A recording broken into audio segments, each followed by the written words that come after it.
We biologically engineered the Floydosaurus. It might sound crazy, but I work as a scientist for a company that resurrects prehistoric organisms.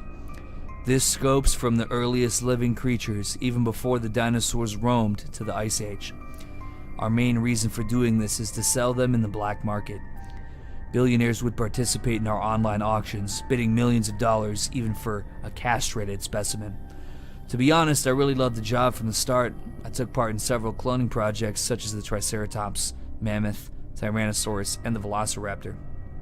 However, what happened recently makes me question whether or not I should quit shout the out job. to Egg White. We're probably gonna mute the donations for this so I can Too read. much wagey makes me ragey. Fuck the Jews that run the wagey cagey. Thankfully it is Thanksgiving. Thank you, and I have liquor, pork, and Lana, gravy. for the Too support much there. wagey makes me ragey. Fuck the Jews that run the wagey cagey. Thankfully it is Oh, Thanksgiving and I have liquor, pork, and gravy. Hell yeah, Thank liquor, God it is pork, Friday. and gravy, that's most definitely what's up.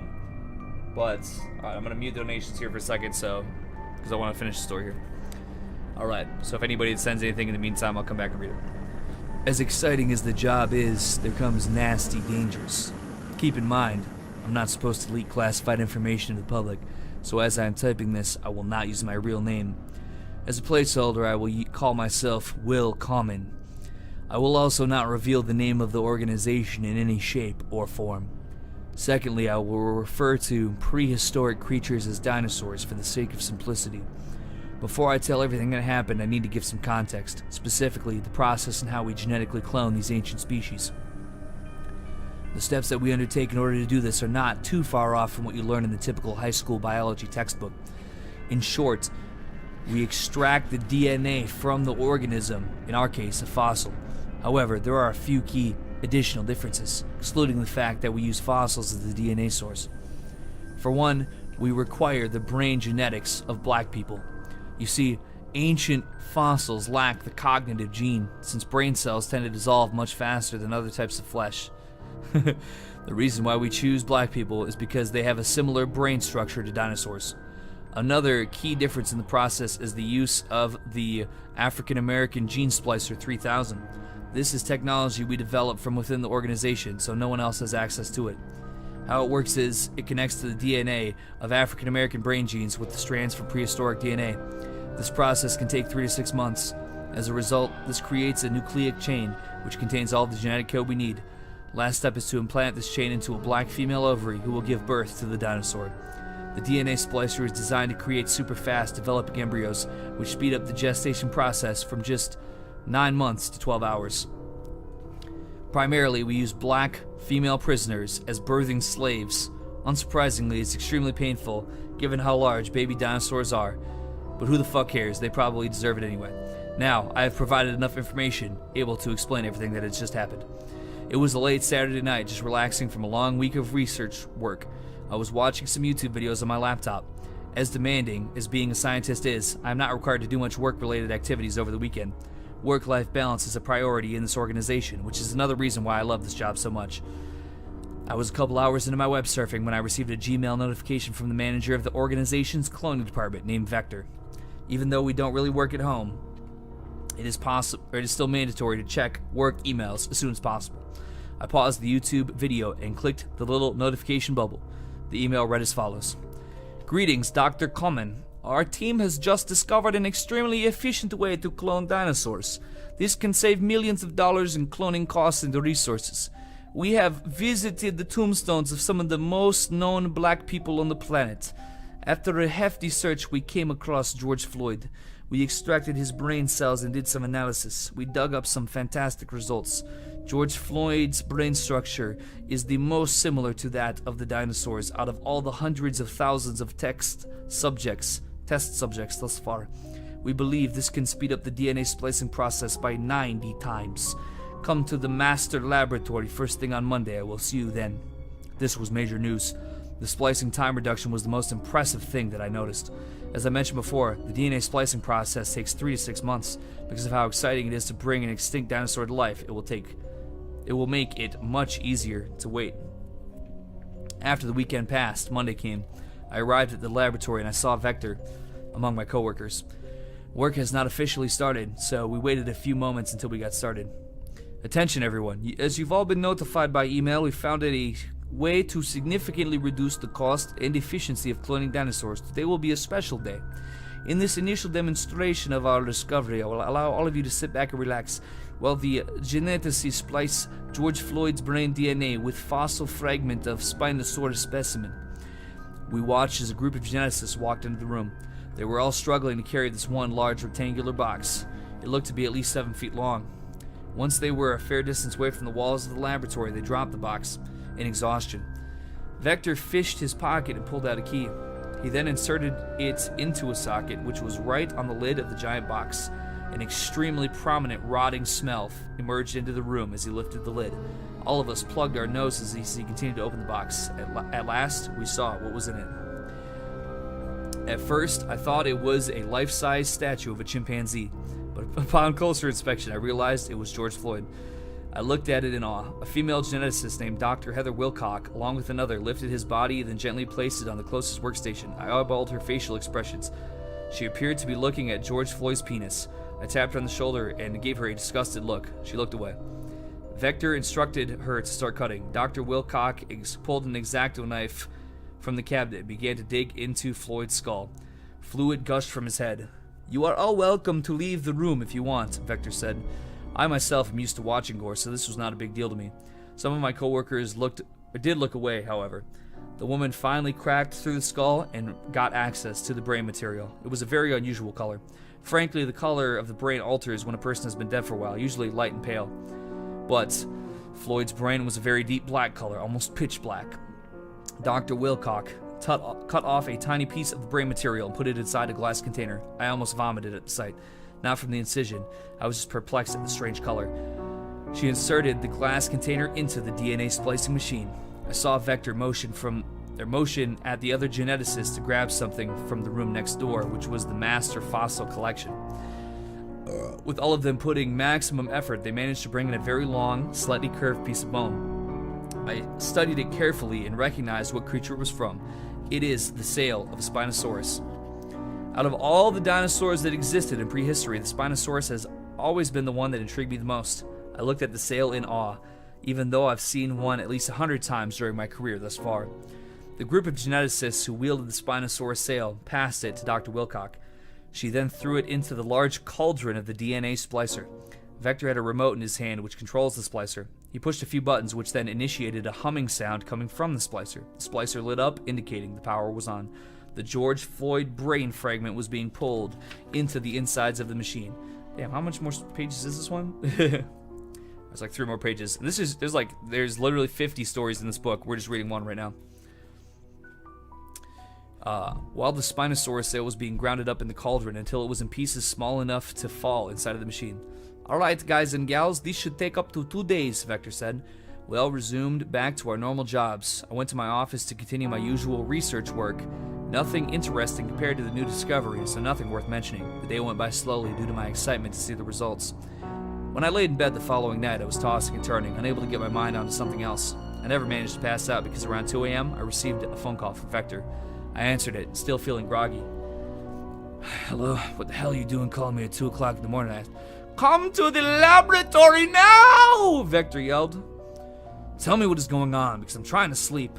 I'll explain to you when you get here." Driving there was such a drag. I was jaded about the inconvenience. Once I arrived, I noticed there was smoke coming from the building. I went in. With growing concern, I ran through the hall into the laboratory. I saw Vector standing right next to the DNA splicing machine. He had an excited smile on his face with a small dish in my hand. "It turns out the George Floyd brain gene is even more closely related to dinosaurs than we thought. The splicing process was already completed an hour ago," Vector exclaimed. He brought the dish closer to my face. There, I saw the nucleic chain containing Spinosaurus DNA combined with George Floyd's brain genetics.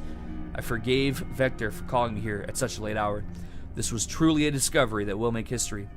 A man then entered the lab through the door. It was Dr. Jayesh, who is the gynecologist of the organization. Dr. Jayesh is a Pajit Indian, so he made a good candidate to do that sort of work. What? Okay, let's pause. Why would they need a gynecologist for this? I don't know. Anyway. Vector handed him the dish and directed him to the birthing room. Okay, oh, right there. Sorry, the female prisoners. Okay, all right. Okay, I get it now. That's right. I forgot about that part. Victor handed him the dish and directed him to the birthing room and for me to follow him. We entered the birthing room, which had a black female criminal chained into a bed. She was asleep. Jayesh prepared a syringe, which was to inject the nuclear chain into her ovaries.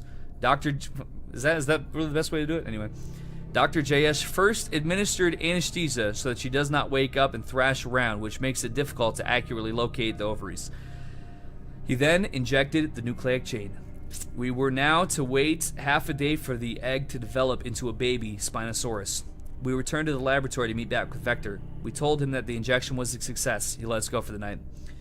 When I arrived home, I was quite tired, so I fell back asleep quite quickly.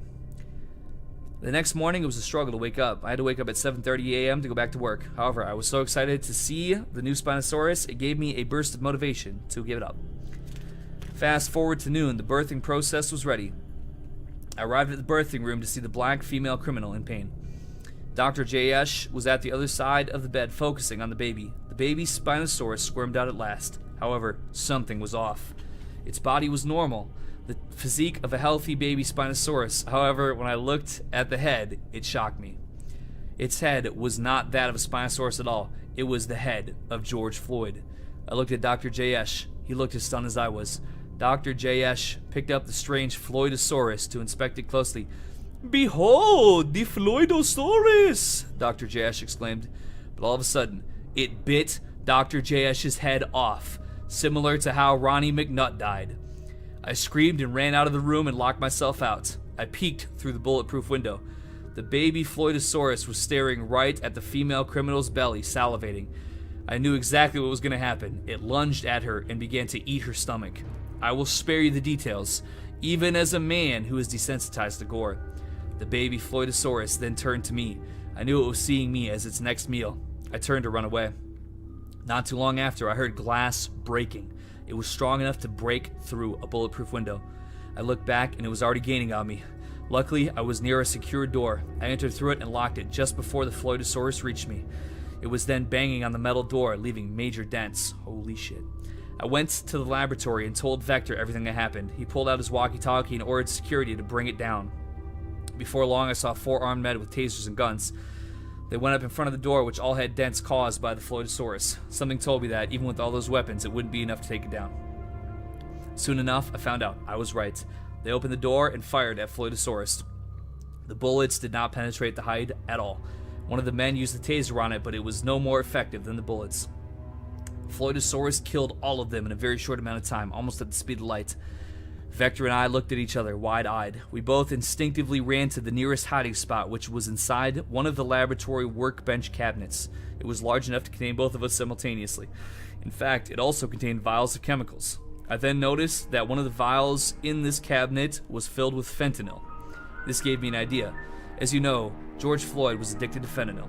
I hypothesized that if Floydosaurus were to consume the fentanyl, that maybe it would calm down. We were out of other options at this point, so I thought, you know what, let's give it a try. I took the vial of fentanyl and exited the cabinet. To my surprise, I was met with Floydosaurus, which was already right next to the cabinet. I grabbed its head and forced the fentanyl into its mouth. It then smiled in satisfaction. I studied it for a bit longer. It did not show any anger towards me, indicating that the plan was working. However, that did not last very long. I noticed that its spine was growing in height. I then looked at the rest of the body. Its entire body was growing in size as well, very rapidly. I felt an overwhelming dread. Its initially small claws grew into banana-sized sickles. The spine, now taller than me, its tail became the length of a small car. I stepped back to look at this beast. The Floydosaurus's age was accelerated as a result of the fentanyl dosage, which instantly grew it to an adult 50-foot-long lizard. Vector peeked out of the cabinet and stared at this monstrosity. We collectively got the signal to run away, and so we did. Vector and I were headed to the exit of the building. I looked back and saw that the Floydosaurus was able to crawl in the narrow hallways. Thankfully, though, it impeded its speed. We easily outran it because of that. Once we were out of the building, we were wondering, what should we do about this creature? I then had an idea. At the other side of our property was a football field-sized barn where we would store our stock dinosaurs. I remember that due to their large size, brontosauruses were low in demand. Perhaps we could have a brontosaurus fight the Floydosaurus. We ran to the barn and Vector unlocked the brontosaurus gate with his ID card. I held some leaves and waved it in front of the brontosaurus to get its attention. I looked at my hand. It looked at my hand hungrily. Vector and I ran to the front door of the main building with the brontosaurus following us. I opened the entrance to let out the Floydosaurus. It was already waiting for me, as if it knew that I was coming. I ran towards the brontosaurus in order to kite Floydosaurus towards it. The Floydosaurus turned its attention to the brontosaurus and scratched its neck. This enraged the brontosaurus, although it was severely bleeding. It swiped its tail. Let me make sure I'm reading this right. So the Floydosaurus turned its attention to the brontosaurus and scratched the brontosaurus's neck. Right? This enraged the brontosaurus, although it was bleeding. It swiped its tail, hitting the Floydosaurus, which caused it to fly backwards. The Floydosaurus let out a loud roar. It charged at the brontosaurus on a quadrupedal stance and bit its front leg. The brontosaurus kicked its leg, trying to pry Floydosaurus off. Eventually, this weakened it, and Floydosaurus was on the ground. The brontosaurus then began to kneel on the Floydosaurus's neck. The Floydosaurus, struggling to breathe as Brontosaurus with the brontosaurus back to the barn for rest. Everything that happened went by so quickly that it was already late at night. I was more than done for today, with Vector being the same. I couldn't wait to get home so that I could comprehend everything that just happened. At last, I took a cold shower and replayed the events through my mind countless times. I mentioned earlier that I'm not allowed to speak of anything about this organization to the public. However, since what we did caused a large number of deaths, I cannot resist letting the people know. But what disturbed me the most about George Floyd's brain, and how it had that eerie color, that might have explained why he was so retarded, but this is something beyond the understanding of even the most experienced neurologists. Whatever it is, I don't think I even want to know. I am considering quitting this job as I type this. With how close I died, that's what it says. With how close I died because of a scientific discovery we made, I don't think that it's worth the risk. All right, that was the story. Let's read some of these. I wonder who's the 1-star review. I wonder. This book is offensive, shocking, racist, and unfunny as hell. There are no other jokes or humor than racism funny, slurs funny. If you are 12 years or younger, maybe you'll like it. If you're an adult, you won't find anything. Well, I guess that was wrong, wasn't it? The number one helpful review from Gerald Silverstein. This book is utterly breathtaking. This is the most horrifying book I've ever read. Each story tells a mesmerizing, terrifying tale, unique in plots. This book is so scary I struggled to breathe while reading. I had to take some fentanyl just to calm my nerves and finish the book. 10 out of 10. Would recommend.